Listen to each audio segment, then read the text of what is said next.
thumping and pounding overhead as men scream and run across the deck. A deep, angry rumble, so fierce it sounds as though the sky will split. On top of it all, the heavy, relentless thrashing of rain pelting down as though to drown the world. Next to you, terrified snorts and pawing at the straw-covered wood.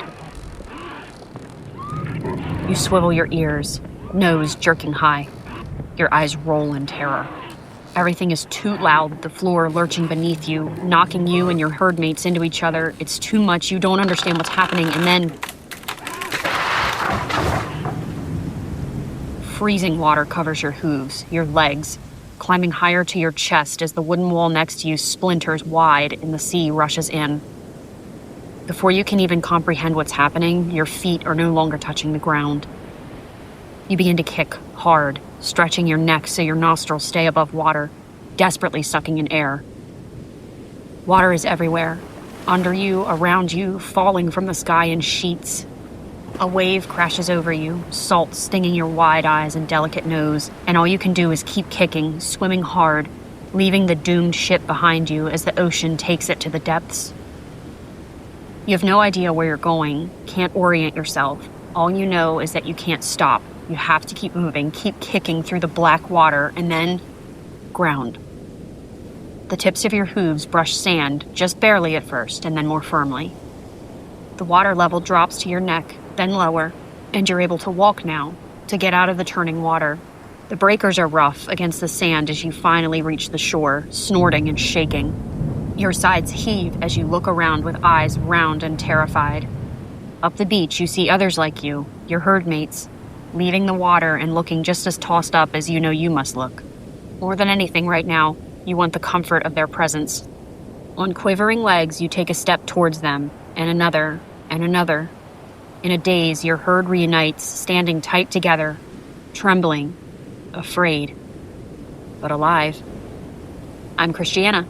And I'm Bree. Settle in and prepare for a swim. Because you're about to hear something strange.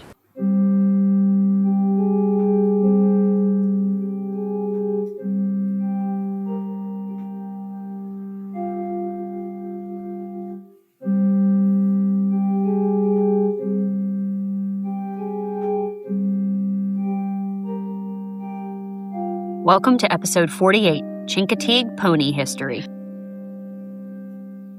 I just going to be a light one, and then you describe a horse horror story.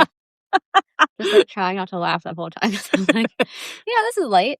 The beginning is much darker than I'd say the rest of the episode will be. I'm not complaining. Remember, I'm the one that will watch supernatural episodes when I'm upset to feel better. Yeah, I support that. It when you're, it works. It does. Misha Collins, come on the podcast. Why not?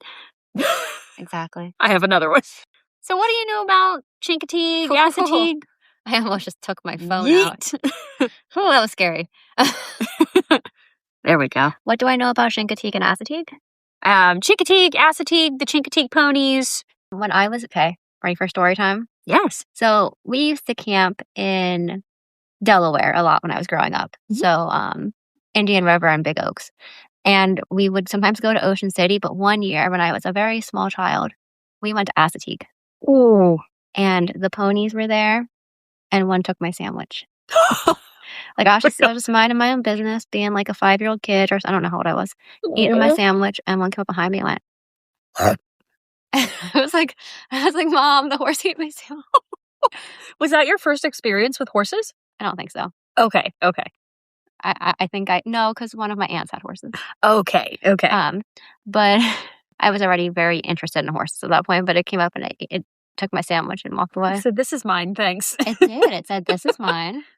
They can be brats. I've heard of those ponies getting really bratty. The barn that I teach at, they have a Chincoteague pony. Oh. His name's Whippy. Oh, you have told me about Whippy. I don't remember if I knew he was a Chincoteague pony though or not. They have two. They have gelding and a mare. Okay. The mare's name is Tabby, which a friend of mine who also works there, and I call her Tabitha, but that's not her name. Her name is Tidewater Tabasco. Tidewater Tabasco. But we call her Tabitha. I love that. Just like, everyone calls Reggie Reginald. Yes. Everyone has decided his name is Reginald. Oh, yeah. I mean, my pony, she's not a Chincoteague pony, but my Appaloosa mare, Smokey, I call her Bones all the time because I think of her as Smoky Bones. So I just call her Bones or Bonesy. And people are like, who are you talking about? That would be such a great, if that little pony mare was misbehaving, Tabasco, Tabitha Tidewater Tabasco. It's very alliterative. I love that. It's not fun. But Yes. It's called her Tabitha, but her name is actually Tidewater Tabasco, I think. Cool.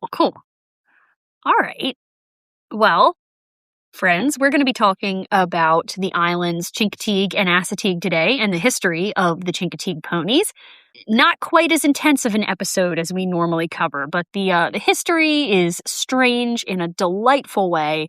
And frankly, after last month's episode that I did, I needed a friggin' palate cleanser. So here we are. So I'm going to start off by talking a little bit about Chincoteague and Chicoteague Island, just so we know where we're at and the history of such. Chincoteague and Chicoteague Islands are a pair of islands off the coast of Virginia.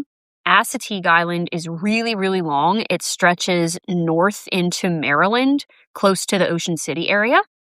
And while originally attached to the mainland, Chicoteague was cut off and became an island, Chesapeake Potomac hurricane in 1933.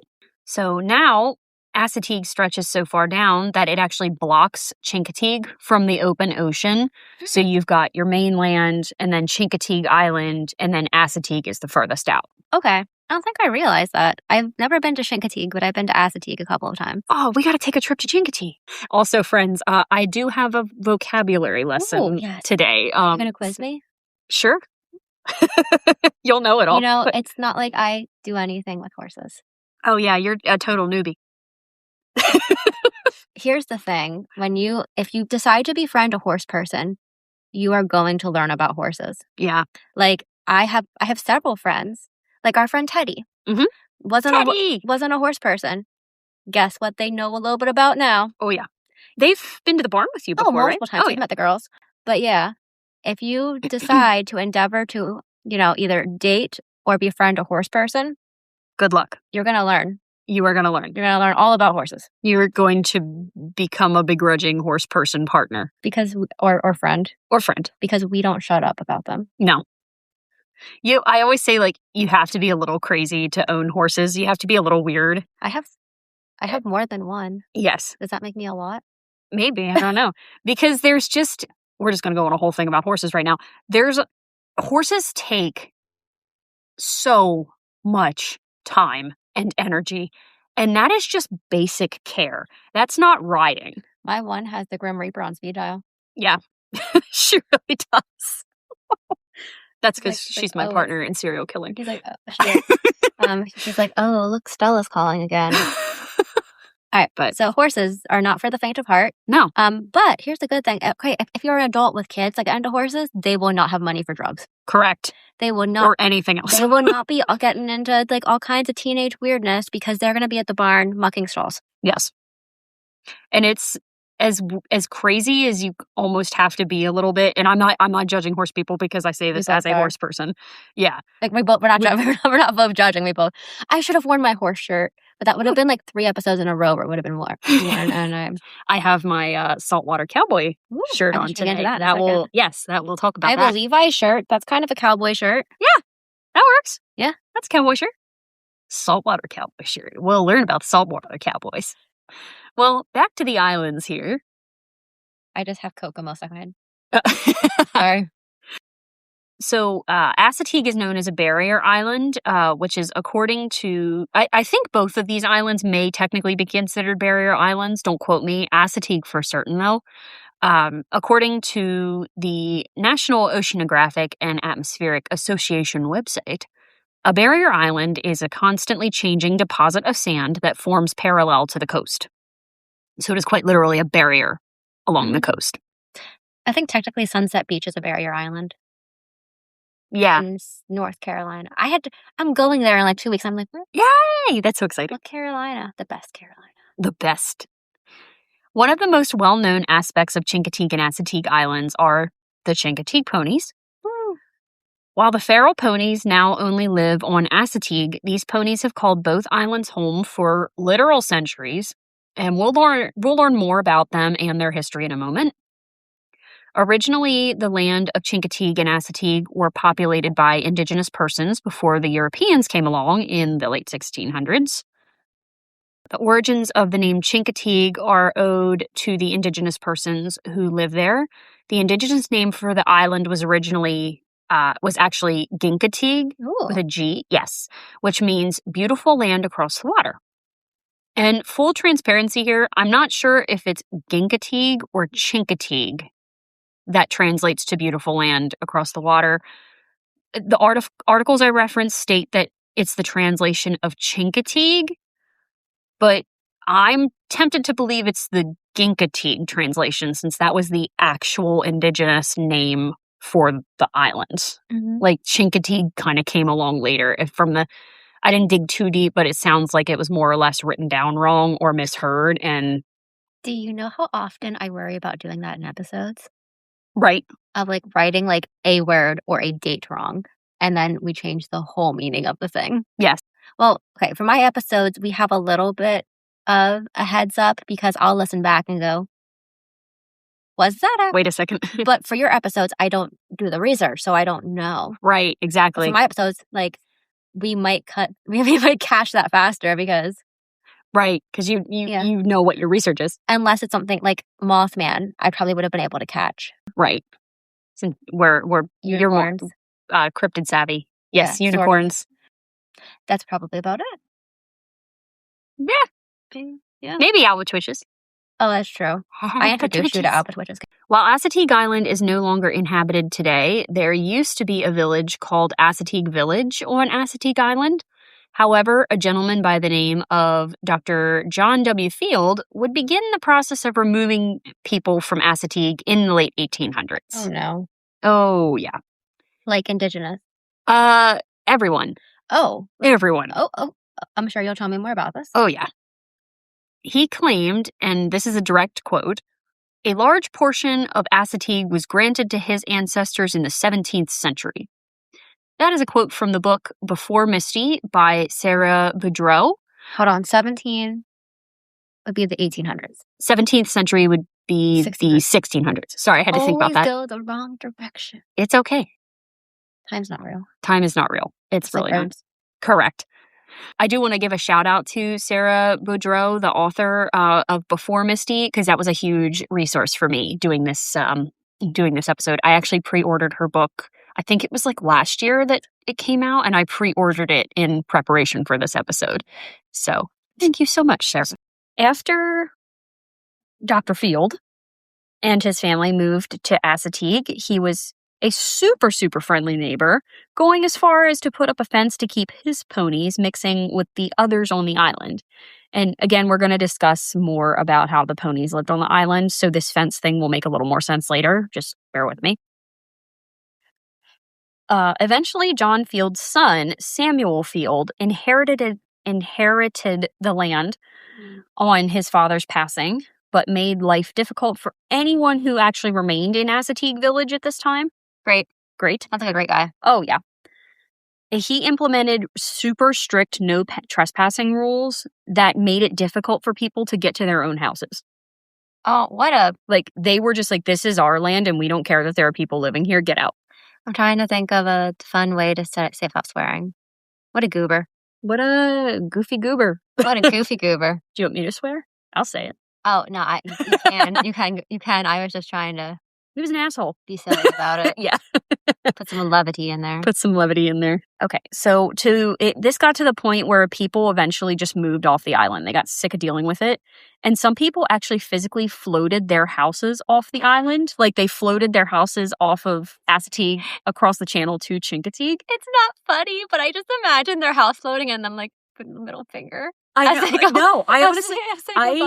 the same thought. I was like, wow, they weren't even like, fine, we'll leave our house and like move somewhere. They were like, we're taking our whole freaking house with us, you jerk. I imagine them. I almost imagine the house from Up. Yes, with the balloons. Yeah, and they're just giving them the middle finger. And they're just giving them the middle finger as they like flow by. Like, bye. Eventually, the land was passed on again in 1930 when Samuel Field passed away and his sister, Nell Burwell, took ownership. 13 years later, she would go on to sell over 8,000 acres of land to the federal government, and this then became the Chincoteague National Wildlife Refuge. Okay. Why it became the Chincoteague Wildlife Refuge, I'm not sure, because it was on Assateague Island. I was going to ask that. Okay. But we bear with it. We go with it. I was going to ask. It's like, wait, I thought we were on Assateague. Yes, I know. This is confusing. Okay. So, quick vocabulary lesson. Yes, okay. Here we go. Time to get to the meat of things, which is the ponies. Oh my God. Maybe phrase it that way. Time to get to the heart of this episode, which is the ponies. Not the meat. Yeah, not I'm the still meat. keeping that in, though. It's fine. That's fine.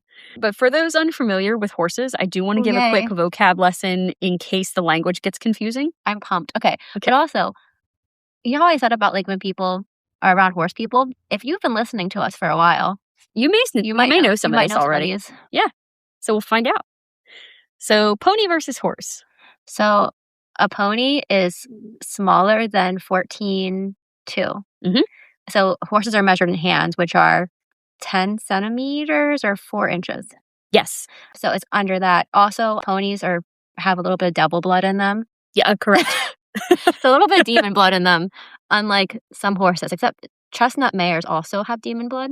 Oh, yeah. Chestnut bears.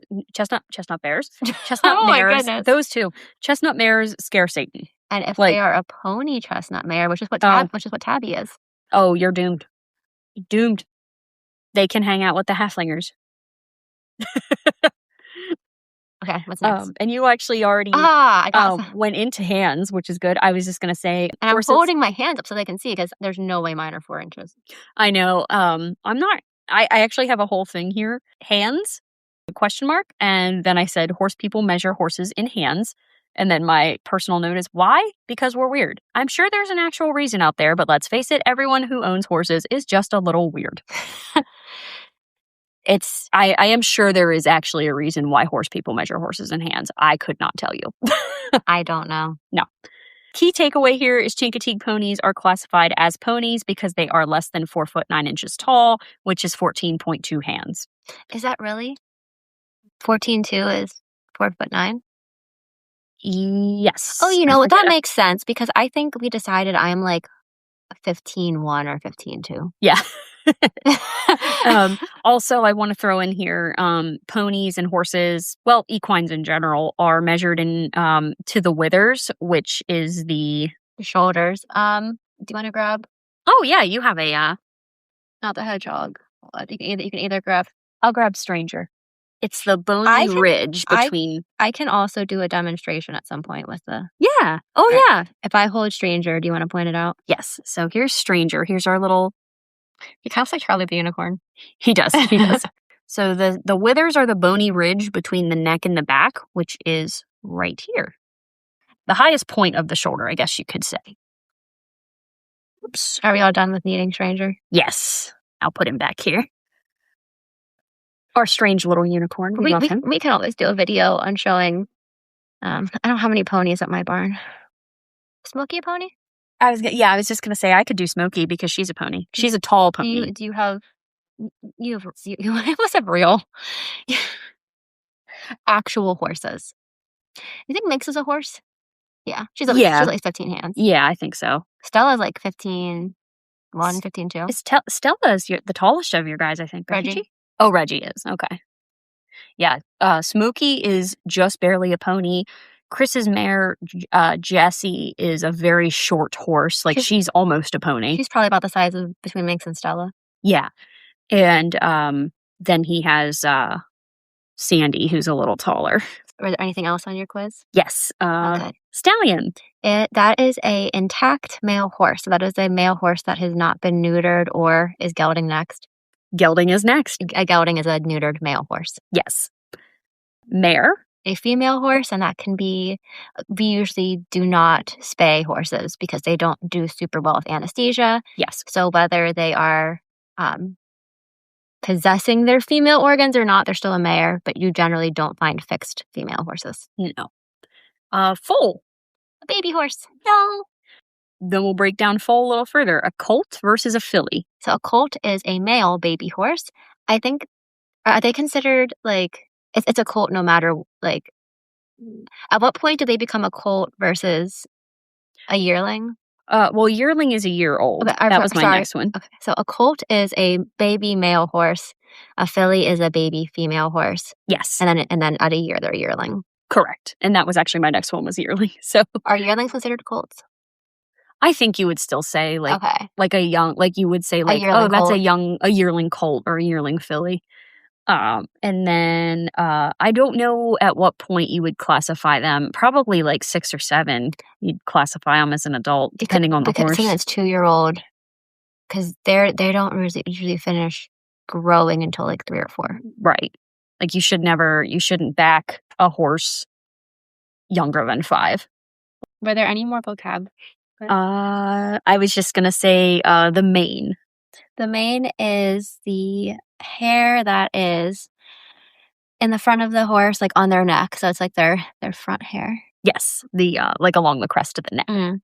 So there you have it, friends. If you hear us referencing any of these words, you'll know what they mean. You won't be in the dark if you're not a horse person and don't know them already. Okay, so let's talk about the history of these infamous Chincoteague ponies. The Chincoteague ponies have populated the islands for centuries, but exactly when they came to the islands is not really known. There isn't much historical documentation from the islanders themselves. A lot of what we know is through like journalists and tourists to the islands. What we're also unsure of is how the ponies got to the islands in the first place. There are 2 theories that are the most popular, which I'll go through now. Okay. So the first theory is the galleon theory, the Spanish galleon theory. Oh, that's the name of the boat that swings at the canoe. I know it's a type of boat. Oh, yeah. But at canoe, there's like the swinging boat. The swinging boat. I love the swinging boat. It's so soothing. I just close my eyes and I could like... Where you're at in it, it's a little bit nauseating. Yeah, that's fair. So the Spanish galleon theory tells a story of a group of ponies that were aboard a Spanish galleon that was caught in a storm. The ship foundered off the coast of Chicoteague, and upon the hull breaking apart, the ponies swam to the safety of the island where they have lived ever since. Was that your opening story? That was my opening story, yeah. This theory has been orally passed down for at least 200 years, but it's unlikely that the ponies actually reached the island this way.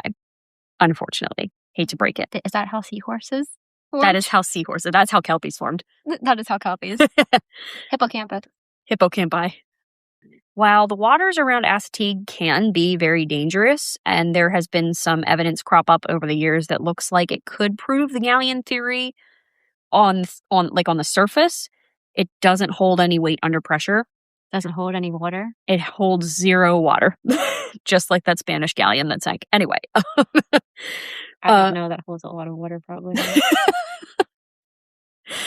One man in the 1970s, Donald Stewart, claimed that he had found documentation of a merchant ship, the San Lorenzo, that had been hauling ponies to work in a Peruvian mine. Side note, I will be doing an episode about pit ponies at some point. Oh, that is interesting and sad. Maybe after we should go to the mine tour in Ashland. Yes. However, there were some problems with this statement. For one, Donald claimed that the San Lorenzo had wrecked in 1821, which is when allegedly the ponies would have swum to shore.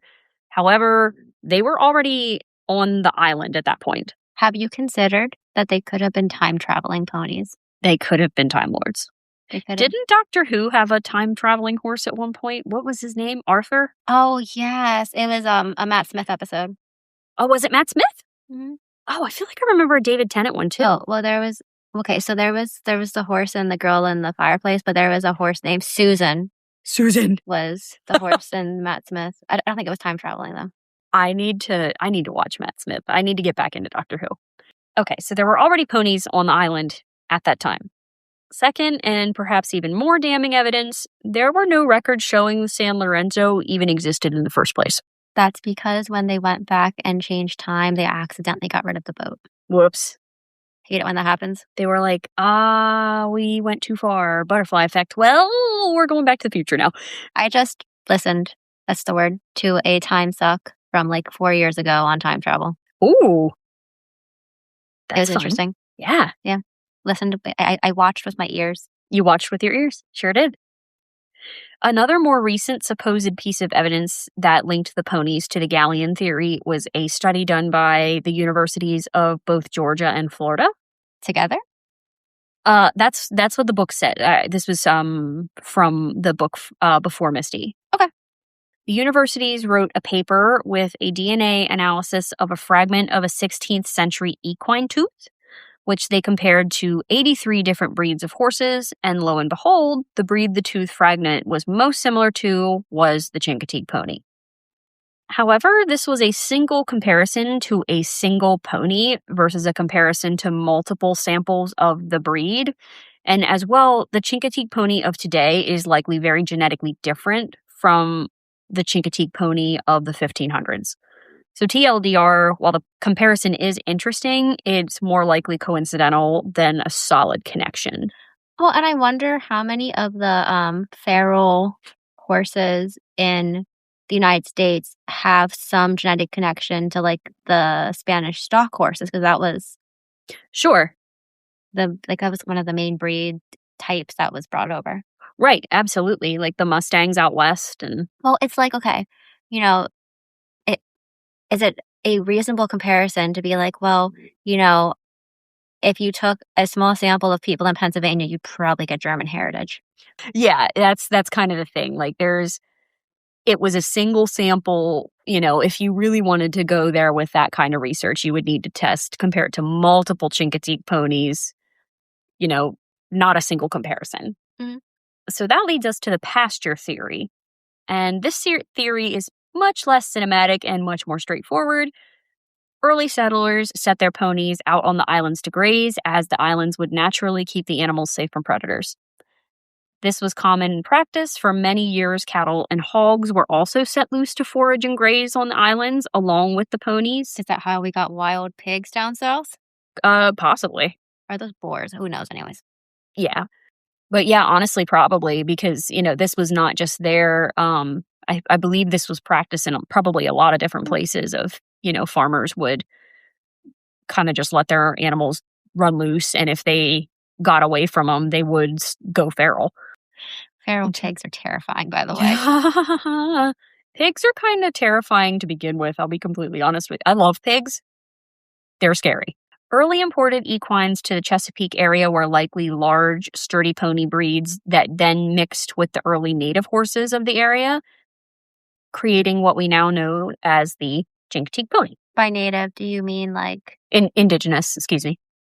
Like the indigenous people's horses. Okay, but they were still European stock because they were not... I think so.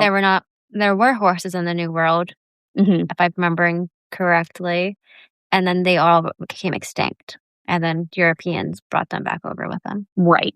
Okay, just making sure that's correct. Oh, no, thank you for that. I appreciate it. Because it does get a little confusing and convoluted. What the book was saying, Before Misty was saying, was the Chickasaw horse, that is the potential forebearer of the modern day quarter horse. Oh, cool. Was what Sara Boudreau was getting at with mixing of those breeds. So while this theory is, in my opinion, much more likely than the galleon theory, I will say that, same as the galleon theory, there's no historical documentation to back it up. So for absolute certain how the ponies got to the island is strict theorization rather than fact. Like, we just don't know. We don't know for certain. The stars of the show. Yay. The Chincoteague Pony is a sturdy, stocky breed with short legs, shaggy coats, and thick manes. They stand on average about 12 to 13 hands tall at the withers, so between 4 and 4.25-ish feet. Their bellies tend to look pretty bloated while living on Assateague, and this is due to their diets. The ponies have had to adapt to limited food sources on the island, and much of what they eat is saltwater cord grasses. As the name indicates, this forage is extremely salty, and because of this, the ponies drink twice as much water as other breeds, and their water source comes from freshwater ponds on the island. But that does make their bellies look incredibly bloated. They are very round. They're very cute. Also, the mares are pregnant like constantly. So that also doesn't help them with their bloated look. While oftentimes referred to as wild, quote unquote, ponies, the Chincoteague ponies are not actually technically wild. They are considered feral. In other words, they are not descended from actual wild animals. They're descended from domesticated animals. Fun fact, the only true wild horses left in the world are Przewalski wild horses in Mongolia, aka Mongolian wild horses. Is that how you... I've been saying that wrong this whole time. It's a weird word, Przewalski horse. I've been saying it with a P. Uh-huh. I used to say Przewalski, yeah, Przewalski. For listeners, the P R is probably silent. Yes. For our listeners, it's the word Przewalski is spelled Przewalski. So it's a weird word. But yeah, the Mongolian wild horses are the only truly wild horses left in the world. Please don't ask for a source for that. I've had that fact in my head since I did a report on these horses in like the 6th grade. Also, P.S., please ask me to do an episode about Przewalski wild horses for no reason because I love them. Okay. The Chincoteague ponies are also very good swimmers. And there are 2 separate herds on Chicoteague Island. They are separated by a fence along the Maryland-Virginia border. On the Maryland side, the National Park Service manages the pony herd, which is smaller than the Virginia side. On the Virginia side of the island, the U.S. Fish and Wildlife Service, as well as the Chicoteague Volunteer Fire Company, maintains a herd of around 150 ponies. And the Chicoteague Volunteer Fire Company actually owns the ponies on the Virginia side. We'll talk a lot about them in a minute. Each of these herds splits off into their own bands of 1 stallion and several mares, although quote-unquote bachelor bands of young stallions that have not established their own herds of females can also be found. The ponies have no natural predators on Chicoteague Island, so you may be wondering how the herd is maintained and how the population doesn't grow out of control on either side. And there is a couple ways this is taken care of. On the Maryland side, the smaller herd is maintained using a dart gun filled with a contraceptive to inject the mares, which allows the animals to live their natural lives in their bands without worry of overpopulation. On the Virginia side, however, herd management is a bit more creative. Each year, the Chicoteague Volunteer Fire Company holds pony penning. So pony penning is an event held on Chicoteague Island once a year, where members of the volunteer fire company round up the pony herds on Chicoteague on the Virginia side, swim them across the channel to Chicoteague, and auction off some of the foals that are already weaned from their mothers. Non-horse people or people unfamiliar with this tradition, you may now be saying, why would you do this? And don't worry, we're going to answer those questions. We'll start off with the history of the pony penning. According to Chincoteague.com, penning began as a way for livestock owners to claim, brand, break, and harness their loose herds. Just like how or when the ponies arrived on the islands, we're unsure of when the first pony penning was held. While the earliest account of pony penning comes from 1835, based on the description, it was clear that pony penning had been a tradition since far beyond then. What we are sure of is that these special days, now held the last Wednesday and Thursday in July, have always been treated like a festival, and they are a party up until today. Games, feasting, singing, and dancing were all common during this time, and back in its early history, women were not allowed to attend the penning, but they were allowed to prepare the food for all the dinners that were had, of course. Spectators also began to visit the island for pony penning, and originally, the penning was held on both Chincoteague and Chicoteague Islands. However, we talked about the history of the islands a little earlier. Our friend Samuel Field put a stop to that. His trespassing rules made it impossible for pony owners to round up their own stock. It got bad enough that Clarence Beebe, and keep this name in your back pocket because we're going to learn more about him later, along with other owners, fought a legal battle with Field in 1922 just to be able to regain their stock, to get their own property off of Chicoteague Island. On the other side, Field fought with the owners and the ranchers about trespassing on his land. As my PA Dutch family would say, he was grouchy as hell. This led to concern over if and how pony penning would continue on Chicoteague, but never fear, enter the Chincoteague Volunteer Fire Company. The fire company formed in 1925 after 2 different fires caused severe damage in the town of Chincoteague. The Volunteer Fire Company held a firemen's carnival as a fundraising event at the same time the Chincoteague Pony penning would take place. And they then took it a step further and said, we're going to go ahead and just take over pony penning as well. We're going to organize all this. In order to be able to include the ponies on Chicoteague in the pony penning, the Volunteer Fire Company decided they would round the ponies up and swim them across the channel to Chincoteague.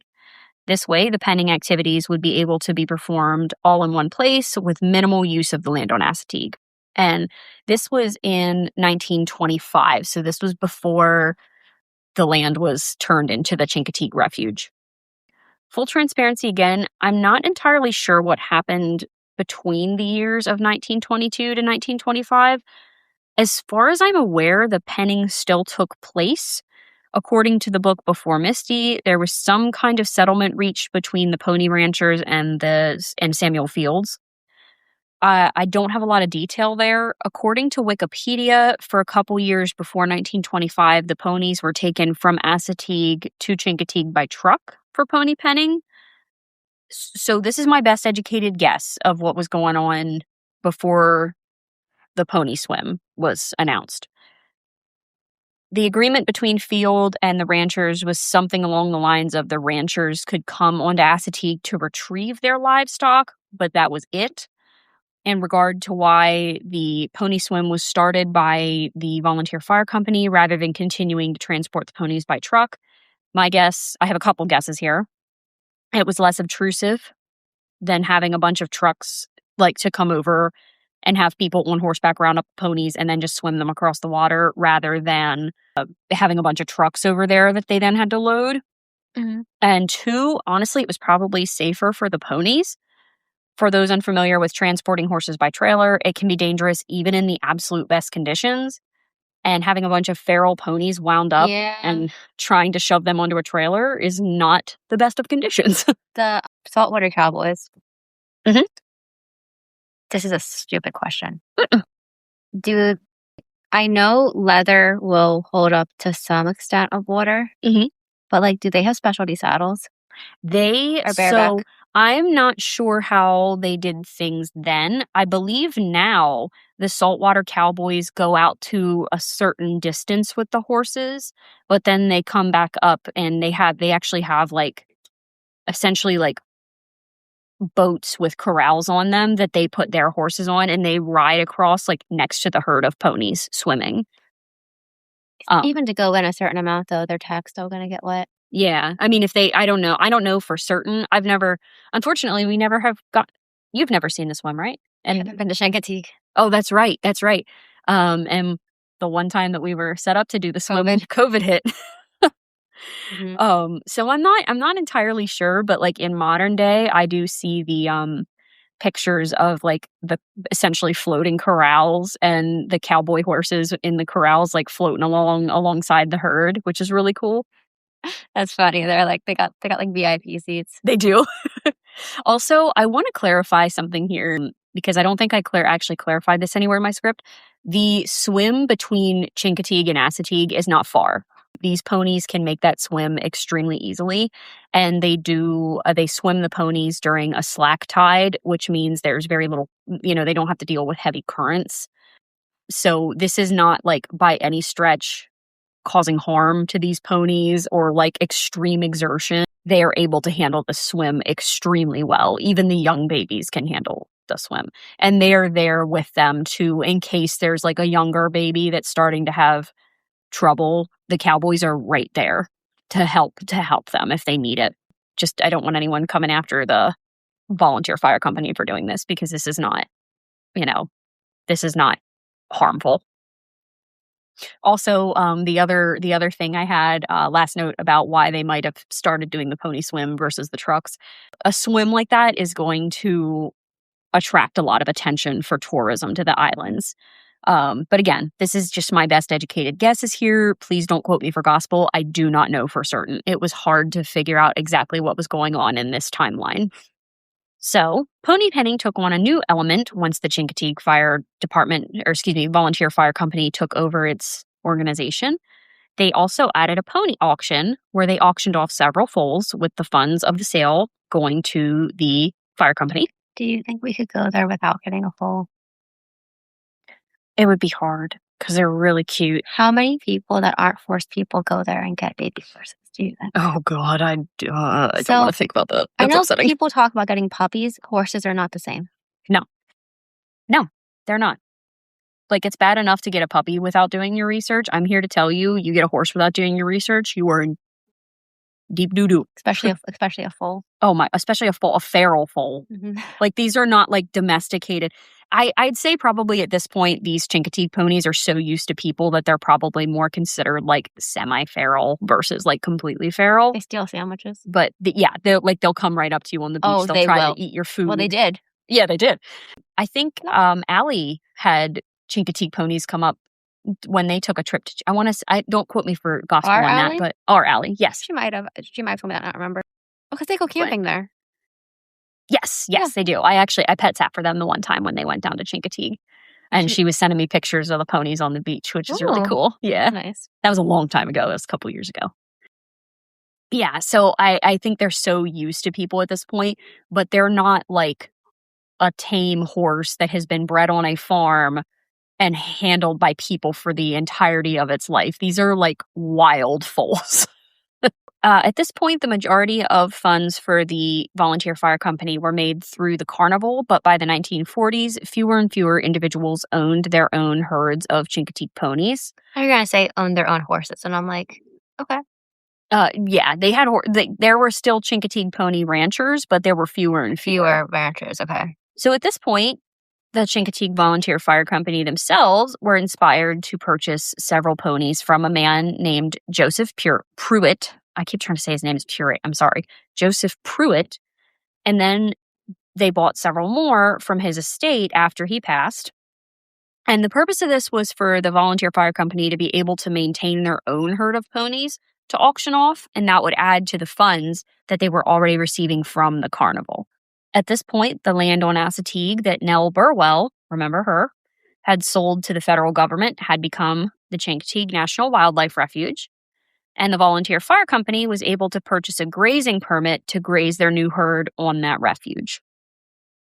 Descendants of that herd remain to this day and are still taken care of by the Chincoteague Volunteer Fire Company. Yeah, if you're hearing some weird, like, air sucking noise, that is Roxy, the pod dog, going at it at a lick treat. She loves it. It's delicious. She likes her lick treats, but she like huffs them. She gets real intense. All right. Today, the Fireman's Carnival is still held at the same time as pony penning. The ponies are still rounded up and swam over to Chicoteague Island, where the foals old enough to be away from their mothers, and occasionally a yearling or two, will be auctioned off. Some foals go to private owners, while others are known as buybacks. And buybacks are foals that are purchased and named by an individual, but ownership is still maintained by the Chincoteague Volunteer Fire Company. Essentially, this person is more buying the right to name this foal than they are actually buying the foal themselves. Oh, that's pretty cool. Yeah. And then this foal will go on to live out its life on Chicoteague Island. I think oftentimes these are foals with like really good bloodlines. Mm-hmm. So like really famous bloodlines. And these buyback foals also help to maintain herd numbers because as the ponies are auctioned off, or, you know, these ponies, they do get older, they pass away, they do need to replenish these numbers. In 2025, 94 foals were sold at the pony penning days. The foal with the highest bidder was a buyback foal. Would you like to take a guess at how much money this little one sold for? $3 million. Not quite that high. $2 million. $100,000. I can't.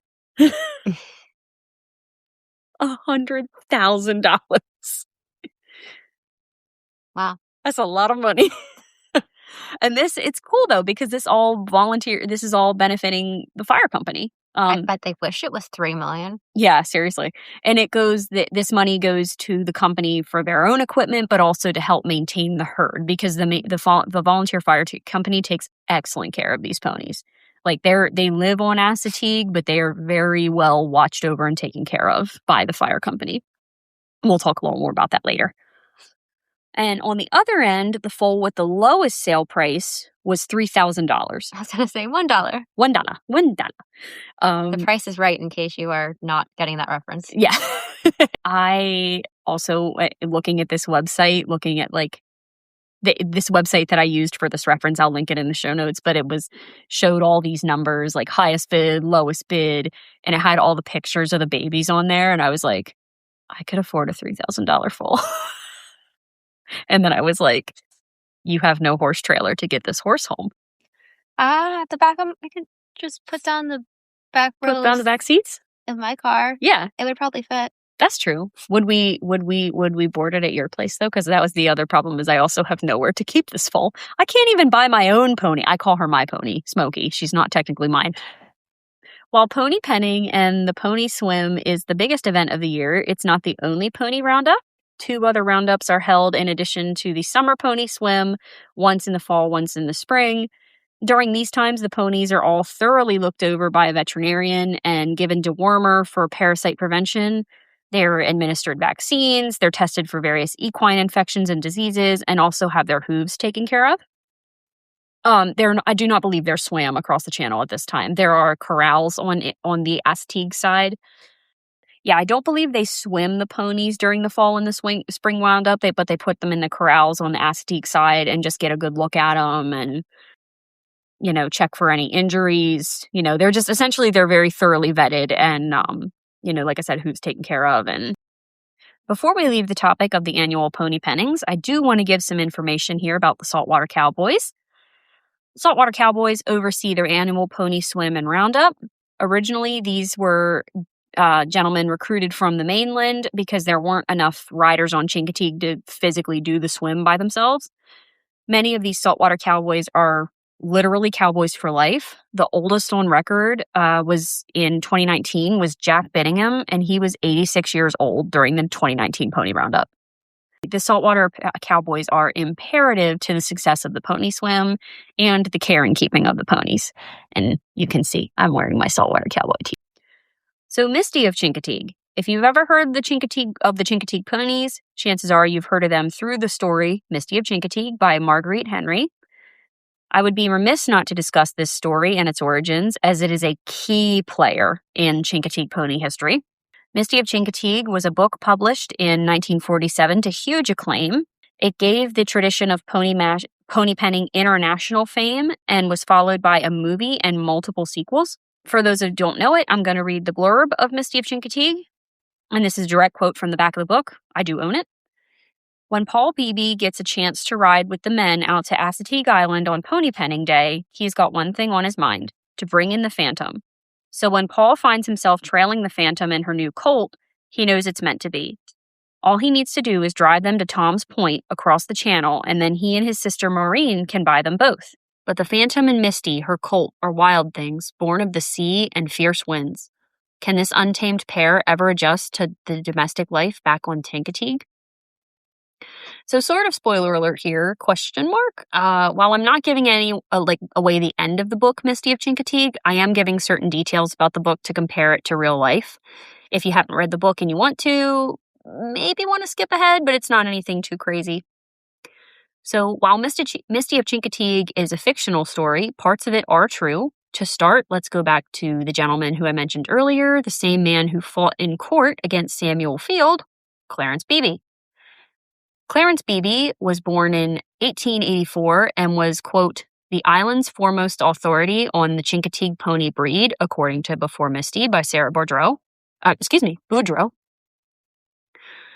He and his wife, Ida, lived on the Beebe Ranch at the southern tip of Chincoteague, where Clarence bred and sold ponies, as well as owning cattle and sheep. Oh, cool. Yeah. In 1946, Marguerite Henry traveled to the island from her home in Illinois on a mission to write a book about Chincoteague. On this visit, she met the Beebe family and fell in love with a little filly born on the Beebe Ranch during pony penning week, and that foal was Misty.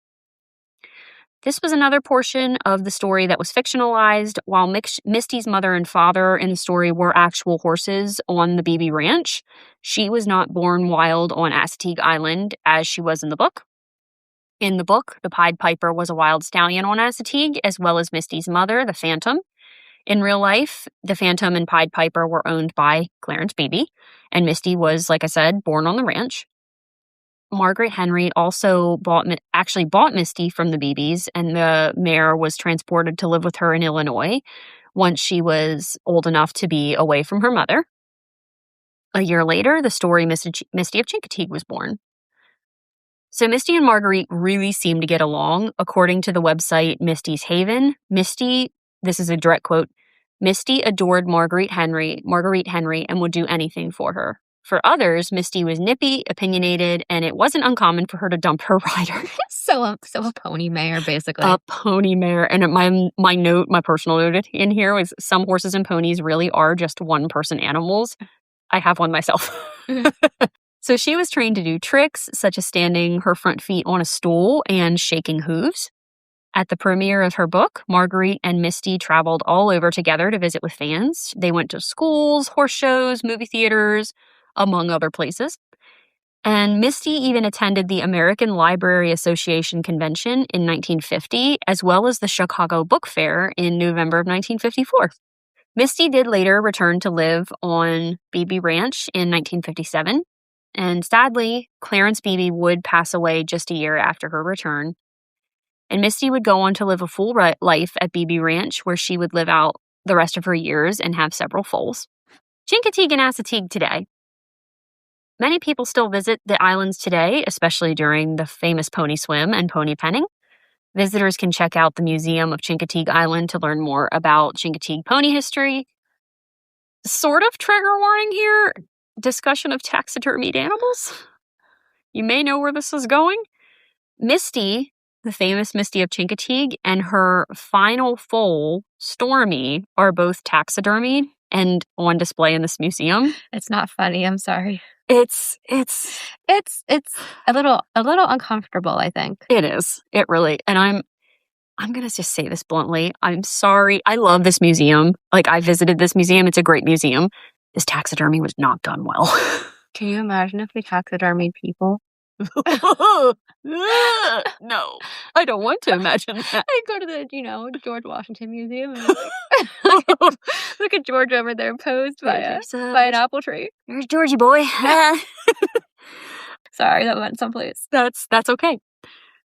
Visitors can also visit the famous sites around the town of Chincoteague, including the Beebe home. I've visited this place. It's really cool. You can take wildlife tours of Chicoteague. You can visit the seashore, visit Chicoteague Lighthouse, and, of course, check out the wild ponies that called Chicoteague their home.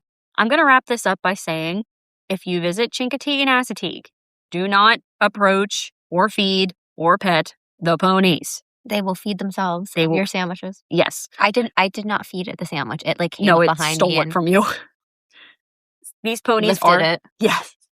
These ponies are feral. They will kick, they will bite, they will run you over. And as horse people, we are here to tell you it will hurt. Mm-hmm. Those hooves. They hurt. Even small ones. And horses are strong enough to physically bite your fingers off. That's not a joke. I was also going to say feeding the ponies can make them extremely sick. Oh, yes. Yes, even just one treat that you think is harmless can hurt them. And it can even kill them. So if you have one takeaway from this episode, please let it be that. Don't touch the ponies. Look at them from a distance and admire them, as they should be. Thank you very much. Closing thoughts. I don't really have any closing thoughts. I thought that was a nice run-through of all of the Chicoteague and Chincoteague information on the ponies. Yeah. It's not really, as strange of an episode as we normally do, but it's strange in its own way. It's strange in a very whimsical way. Mm-hmm. Are you doing this for the month of the pony penning? Yes, July? This is going to be in July. Yeah. It's timely. It is timely. All right. Are you ready for questions? Sure am. What drew you to this topic? I've always loved horses and loved visiting Chincoteague and Chicoteague growing up. On a recent visit, I was able to visit the Beebe Ranch. Oh. And on learning the history of the ranch and of Misty herself, I thought it would be a really fun episode. Is there anything you wish you could have researched more into? Honestly, the Beebe family themselves and their timeline on the island, because I didn't even get into this because I was already at like 10 pages of notes. Their timeline that Marguerite Henry writes about in Misty of Chincoteague, as well as her sequel novels, is different. And that's not, she wasn't purposefully misportraying history. It was, they're children's books, so she was trying to keep it. But anyway, yeah. What did you find the most strange about this topic? Just how we don't have a solid origin story of where the ponies came from or the start of the Pennings. Like we just genuinely don't know. It was aliens. It was aliens. It's aliens. The Snallygaster dropped them off there. It sure did. It's in that area, sort of, Chesapeake Bay. It is true. It is true. He was making donuts. That's the Jersey Devil. Oh, that's the Jersey Devil. What am I thinking? Don't get your cryptids mixed up. Sorry, I'm taking the whimsy out of these cryptids. I'm taking the whimsy out of your demons. I know. I guess I'm doing that. I think that wraps up our discussion on the ponies. All right. Take us home. Yep. We'd love to hear from you. If you have a suggestion for a strange or mysterious topic, a comment about an episode, or just want to chat, please reach out. You can listen to us on Spotify, Apple Podcasts, Amazon Music, Audible, and YouTube. Comment directly on our episodes over at Spotify and YouTube, or review our podcast as a whole on Spotify or Apple Podcasts, or both if you're feeling so inclined. Find us on Instagram at something_strange_pod and on Facebook at Something Strange Podcast. You can also check out our strange content on our YouTube channel at something_strange_pod. We'd love it if you'd subscribe. If none of that suits your fancy, you can send us a Gmail at somethingstrangepod24@gmail.com, and the 24 is numeric.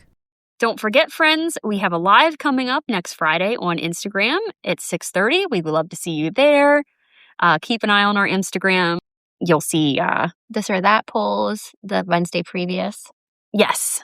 And as well, if you keep an eye on our Instagram, you'll see our poll questions pertaining to our episodes that we talk about on our lives. Yeah, and if there's anything that you would like to hear about on the live, you can always send us a DM.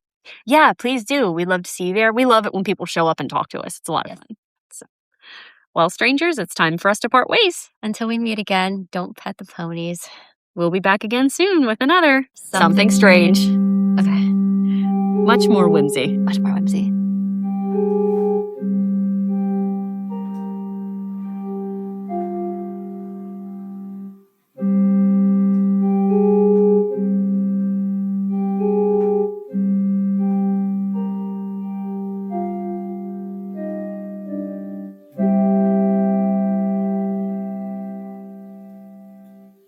Step right up to the Death Kiss Traveler podcast, where I take you to the dark side of amusement, and the stories are darker than you think.